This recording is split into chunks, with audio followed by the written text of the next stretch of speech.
I'm so excited to be in conversations with these fabulous women. I mean, just talented.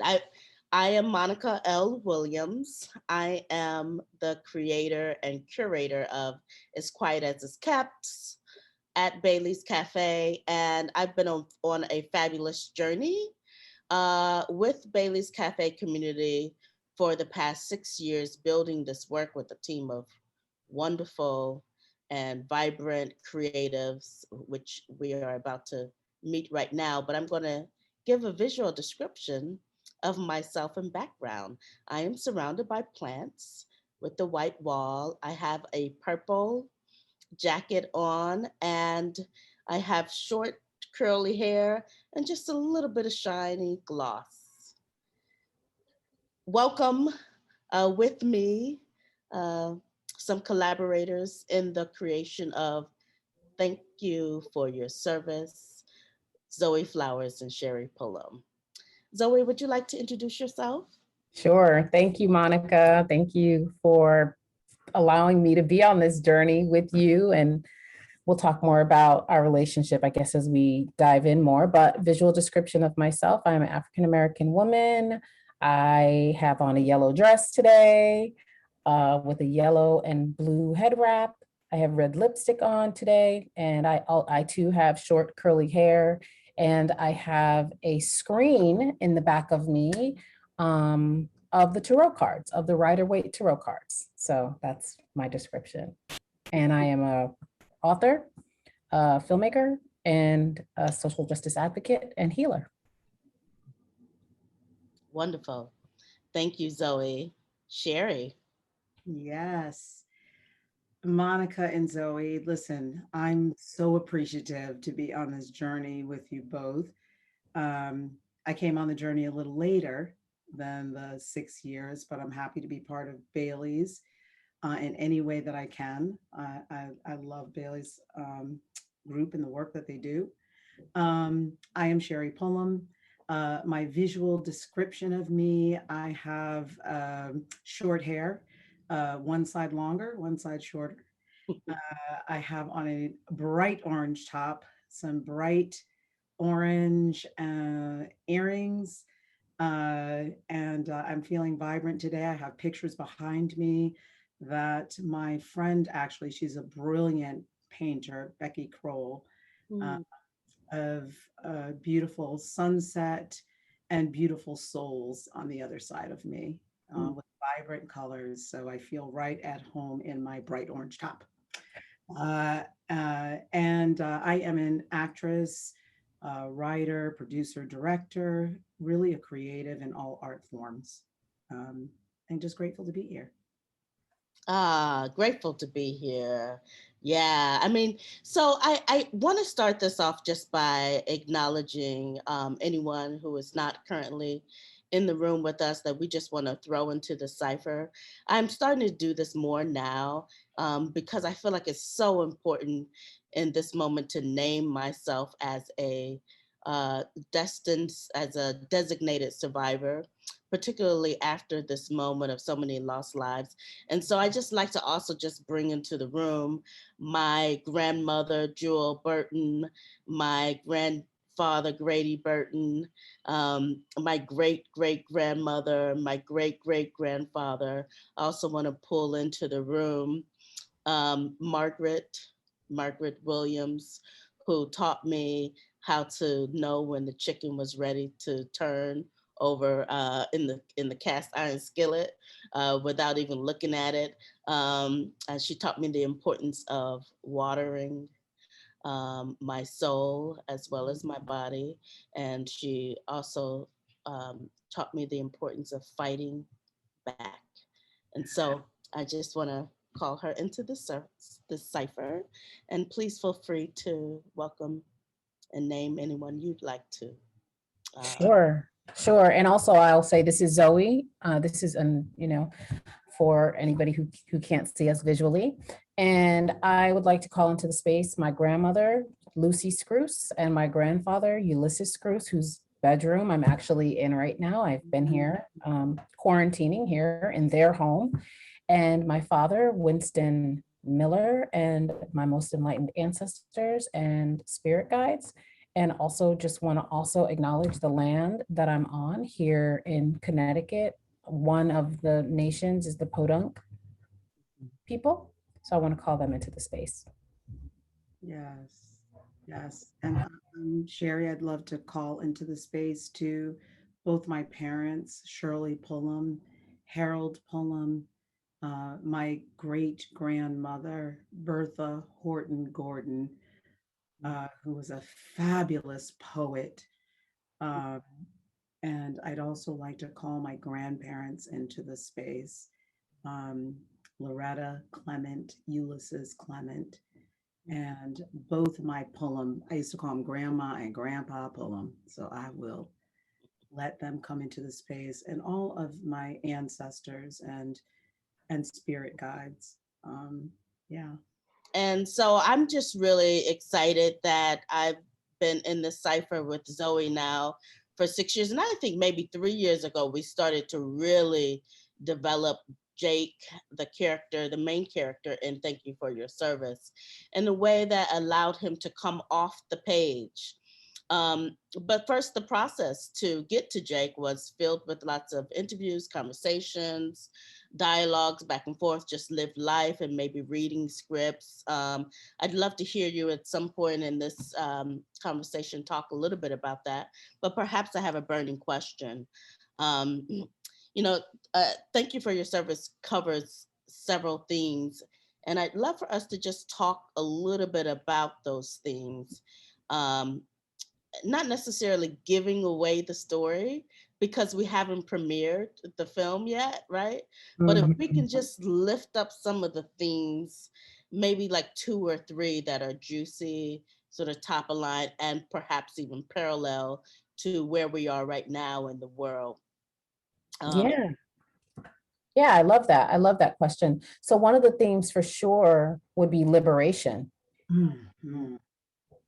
What is the cost for Black people to choose to be liberated in this time? Mhm. And maybe across time. Mhm. Now, what are we willing to do to liberate ourselves? What are we willing not to do to liberate ourselves? Right. And I also hear what you're saying, that, like, what does it cost us in the process, in the journey towards liberation? Yeah, for sure. Cody agrees. The dog agrees. That's my dog. Cody co-signs. Yeah, I think, what does it mean to live outside of this social structure we're in, this American experience, this American experiment, really is what I meant to say. I think that we know that there is a path, right? There's been a path to attain certain things, and there are expectations for that. And some people go along that path to succeed or not succeed or whatever. And when you buck that system, there is a cost. You could pay with your life. You could pay with people turning away from you. I mean, there is a cost to live free. Mhm. Yeah, and I also think, Zoe, what you said too about what does it look like? What does each of us think success is, right? As we pay the cost for living the way that we want to live or the way others expect us to live, because we don't always live the way we want to live, right? Much of that is also living the way others expect us to live. And just historically, the expectations from one generation to the next. Mhm. Yeah. And Yeah. so, look like for us as Black people, as people, as women, what does Mhm. that success look like? And are we really free in the process of getting to where what we think we want? And then when we get it, is it what we wanted? Mhm. Yeah, I've been thinking a lot about courage. And especially in this moment, for some folks, for some of us, just having how hard it can be to practice courage after a year and some change of living in trauma. The trauma of this moment for some folks has been really, really, really high. And I'm not sure we have access to ways of navigating the trauma. Yeah.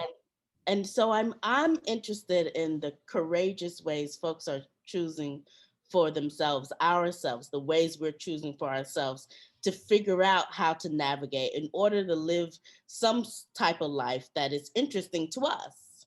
Right, You know? right, right. And a life that is not, and I've been thinking about this a lot, a life that's not in response to, a life that comes from us. And so how does this relate to now? Today I was on Instagram and I was looking at the different reels. I don't get to look at the reels a lot on Instagram. And I was like, people are really out here trying to find their joy. Like there was this group of people that they said they were going to have a Black fairy like meeting. And so all these like young Black people dressed in fairies, like fairy wings, tutus, in the middle of the park, eating. And then all of a sudden they just started, they started twerking it out, right? And I was like, yes, to the Black fairy conference in the middle of the park. Yes. It's just like the ways that people are trying to, not trying, are actually accessing their joy in this moment is so important. It is. And I think in accessing that joy, it's also accessing who we are. Like you said, I was just looking at, and then, I looked at the reels today too. And I don't always, I'm not always on Instagram, but I was looking and there was this brother, strong. Not only did he look strong, but just his eyes were strong. And he had on a shirt that was a Black shirt with white writing that said, "Be real." Be real. Just be who you are. And then he went on to a bit of a description, but how many of us, and again, like you said, Zoe, there's that joy in seeing people be who they are. That's right. Being their authentic selves. One of the things that I'm just really inspired about from working with the both of you, we've pretty intensely set aside the first four or 5 months of the years to start to bring the play / film to life. It's taken on some different iterations, and we have it hasn't happened to us. We've chosen it. And so I want to just take a moment to talk about what leadership looks like, and how leadership stands up in us as artists. And Zoe, I want to go to you and just really ask about, so I'm a fan of your work. I've been a fan for a while because you have been making work outside of the box. You've been setting trends. And so, for me, it was an easy choice to curate you as a part of the 6 artists in the As Quiet as It's Kept group. Because I know that your work is community based, or at least community centered. And of course, being in community with Bailey's, it's like, yeah, why? Absolutely, I want to work with Zoe.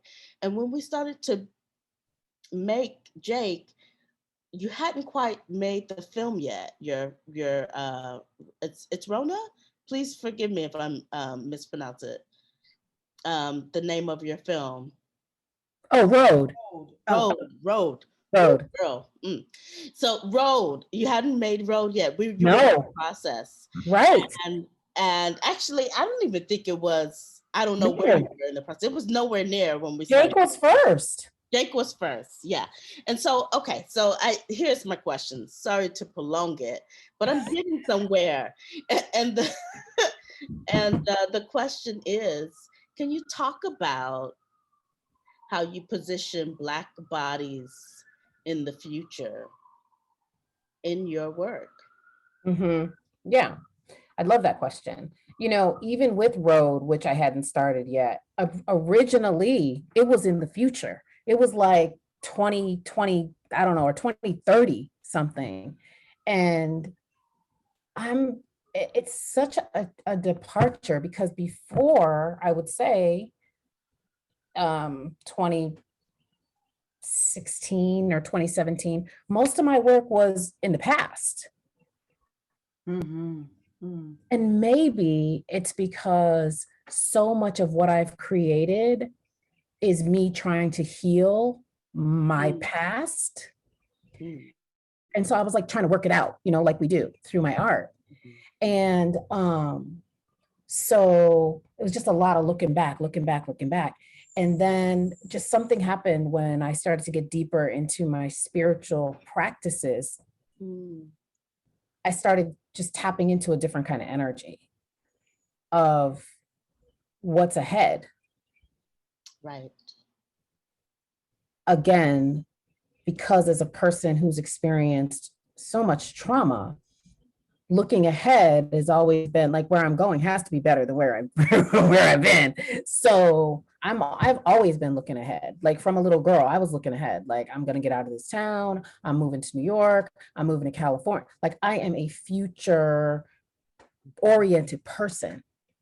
And so this is where my art is now. And you know, it's interesting because I'm getting to a place. Even last year, I was like, you know, how long am I going to keep talking about the trauma? Like, and so Jake was such a gift, and even Road is a gift, because I'm interested in different stories now. It's like, okay, before, so much of my writing was, how do I love myself? How do we love ourselves in relation to, and Jake kind of started out this way, in relation to patriarchy. But now it's like, no, like, who are we to each other? And who are we to other people in the world? And so what I'm really interested in right now is just creating art, not in response to white inferiority or white imperialism, not in reaction to that. Yeah, I can talk about it still in my art, but it's like, what is the world that we want to craft? Because that's really what I'm just in my real life. Like, that's what I'm interested in. It's all about like, what are we creating? What are we co-creating? What do we want to see in the world? And how do we get there? And so that's really what my work is just all about. You know, continuously writing stories where we are at the mercy of capitalism, white people, whatever. I think people are tired of that, and I'm tired of it. And so it was just very important to me for him to have the last say. Yeah, it was very important for me to make sure that he had a sense of agency, which again is a huge departure in my work. But I want to just pose this question in a similar way to Sherry. You know, just looking through the lens of leadership and how it, you know, just really stands up in us in this moment in our life and in our art making. Can you talk to me about Jake and how your experience in your career as an actor, I don't know if you refer to yourself as an actor or actress, or but I'm interested in how your experience has prepared you and perhaps helped you become one with Jake. Oh, that is a great question. Wow. I think life experience, number one, as actors, you know, it's a lot about what we live. It's a lot about what we observe. It's a lot about what we imagine, what we take in. You know, we spend a lot of time, right, Monica and Zoe. I had the pleasure of us talking, right, for hours, really, right? And then when we thought we covered everything, it's like with any human being and any life, there's so many layers. So just when you think you knew everything about you, even, right? I apply that to the character, that same thing, as you keep unearthing, you keep digging, you keep discovering. And I think as an actor And I don't define myself, as sometimes I might say actress, sometimes I'll say actor, and I think in preparing for Jake, what I loved is I was playing a male. Right? And so, in some ways, there's so many things about Jake that I could relate to, you know, even in his physicality, there was a lot that I could relate to, a lot that I found, discovered. A lot of his fears were some of my same fears. Mm. Um, him being outside of the box, because I'm not traditional in so many ways. I feel like I'm an astronaut too. Mhm. I feel like free and flying, you know, um, and I feel too with Jake that, you know, he made a choice, right, to live the life that he chose. And other people may not necessarily think that's a life that someone would consider a good life, Mm. right? And I think for me, when I became an actress, I've always been an actress. I mean, I was born, I feel, as an actress. Wow. That's who I knew myself to always be before I even spoke the words. Mm. So I think Jake knows who he is.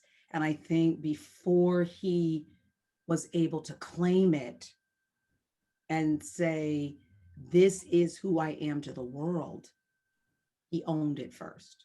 Mm-hmm. But he was just afraid to say it. How I became one with him, I think, again, is just through a lot of research and just really living and looking at those parts of my life that I could identify with Jake. And those things that I don't know, I research. I think the wonderful thing about acting is, and writing, being a creative, is that you don't judge. Mm. Right. So when you're an artist, at least that's what I feel, is to really be a genuine storyteller, to Mm. literally just cut yourself open, as they say, and just allow it to pour. Mm. Just allow him to come to me. Mhm. And that's really how I became one, as I should say. I think I just allowed. I hope that answers your question. I think I went through that long roundabout, but really, I think at the end of the day, if I guess I had to put one word, it would just be allowing. I Yeah. really started thinking a lot about, where is home? Where do we feel we belong? Mm. And I think for Jake, you know, it was never this feeling of, that's why he never felt that he was home, even when he had a home, because it was never about the physical space. Mhm. I don't want to get too much into the story, but I'm really interested in the neighborhood, the space where Jake calls home, and how one navigates something that's changing, Mm-hmm. changing landscapes that you've built your life on. Hmm. You know, um, you have those. We have these guideposts in our neighborhoods that make the frame, hold the neighborhood together in a sense, or at least the neighborhood that we see in our minds and we know in our hearts. And so, what happens when those guideposts are no longer there, when that frame is shaped differently? I think Jake walking through the streets of Brooklyn is, going to teach us some things. Mm. Can you guys share with us a little bit about your making process and perhaps some of the things that you learned walking with Jake Hmm. through the streets of Brooklyn? So I think one of the things that really changed, I think Jake started to change when I was able to lock into his musicality. Mm. Something, because in the beginning, in the first iteration, we knew he was a musician. I'll Mm-hmm. say that. I'll give that part up. Okay. But but I hadn't locked into how the music lived in him. So I don't think I really was able to see him yet until I started locking into the music. So once I was able to like lock into his musicality, then I was like, oh, okay. So he would see Brooklyn like this, you know, even the way he walked, it was like, um, you know, we played lots of YouTube videos, Sherry and I, and this one particular, it's so funny now, the song that I really locked into for him, it just did something to me during this process. And you both know the Lost in the World, the Kanye, Lost in the World, but the version that has Gil Scott-Heron on it, Who Will Survive in America. That, it was something about, and I just played it over and over and over, like Lost in the World. What does that mean? And so, and also just what does it mean to belong to a place? What does it mean to let a place live in you? So, yeah. Yeah, I think walking with him showed a lot of things that I got to a certain point a couple of weeks ago where I was like, oh my God, that's me and Jake. How am I a man? It was just like, really? It was in one of our rehearsals and Sherry was, you know, reading the lines and I was like, oh my God, I do that. And I was like, what he's doing, I do. And then I was like, oh snap, okay. All right. So that was me walking with him too, like just realizing how I saw myself in him, which I never did before. Again, it wasn't until the music, something about his musicality opened something up for me. Yeah, that's great. I want to hear a soundtrack. Oh, me too. I mean, listen, let's get the budget, honey. Let's get the budget so we can listen. Yeah. So we could use that Kanye sample. Right. These stories provide us with the, you know, open door to go into, and some tools, and it connects us, and you know, in a unique way, similarly to how this project has connected us in a unique way. Yeah. I'm so excited to see the film. I can't wait to share the film with everyone. And also, I can't wait to continue to have some of the conversations that I think will be sparked um, by our sharing of Thank You for Your Service. When does Thank You for Your Service air, Miss Zoe Flowers? So folks can access Thank You for Your Service on June 12th. And it will be airing on the Bailey's Cafe YouTube channel. And I am not in Brooklyn where I actually live. I'm actually still here in Connecticut. So we are having a watch party here in Connecticut, complete with a screen and a projector in my sister's backyard. So I suggest that people have these little pockets, like of course go, you know, those folks that are in New York and want to go see it at Bailey's, yes, but other folks have a watch party. Make it right. Make it a celebration, right? It's June, like things are opening up a little bit more. So let's make it a thing. Come spend June 12th with us. Well, thank you so much. Thank you for your wisdom. Thank you for this conversation. Thank you for your sisterhood. And we're just giving a shout out to Bailey's Cafe. Special thanks to Stephanie Segal, the executive director, and to Pia Monique Murray, our cultural producer, and all of the rest of the artist team from As Quiet as It's Kept. We're just saying thank you, thank you, thank you, and have a great summer. Thank you. See y'all soon. Thank you so much, everybody. Thank you.